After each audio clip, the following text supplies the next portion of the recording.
అలాంటి డ్రెస్‌లు ఏస్తేనే viral అయితాము. Offers ఒస్తాయి ఇలా అని అంటారు గదా! యాక్టర్ సాయి పల్లవి ఉంది గదా! ఆమె స్టిల్ చాలా సక్సెస్‌ఫుల్‌గా రన్ అవుతా ఉంది. But she is not never exposed. నేను అలా ఎప్పుడు చూడలేదు. బట్ కొంతమంది ఎక్స్‌పోజింగ్‌లోనే మనకు దొరుకుతుంది అంటే దానివల్ల ఫేమస్ అవుతుండొచ్చు. బట్ ఎలా ఉంటది సార్ దాని కాజ్? ఇప్పుడు బేసికల్‌గా ఏందంటే బ్రదర్ ఉన్నది మాట్లాడుకోవాలంటే, ఆ! ఒక ఆడపిల్ల అన్నీ చూపిస్తుంది అనంటే గనక ప్రతివోడు సొల్లు కార్చుకుంటాడు. యాహ్! రైట్.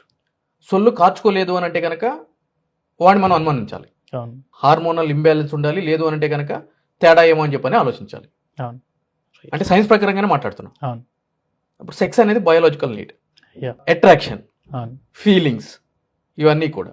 ఇప్పుడు లైక్ మీరు ముంబై లాంటి ఏరియాలో లేదంటే గనక రాత్రిపూట ఈ కుకట్పల్లికి సంబంధించిన ఏరియాల్లో, కేపీహెచ్. కేపీహెచ్‌పీకి సంబంధించిన ఏరియాల్లో, అదే విధంగా రైల్వే స్టేషన్‌లో వెళ్తున్నప్పుడు ఏం జరుగుతదంటే, బాగా మేకప్ కొట్టుకొని, ఆ! లిప్‌స్టిక్ రాసుకొని, క్లీవేజ్, క్లీవేజ్. ఎక్స్‌పోజింగ్. ఎక్స్‌పోజింగ్ చూపించుకుంటా నిలబడతారు.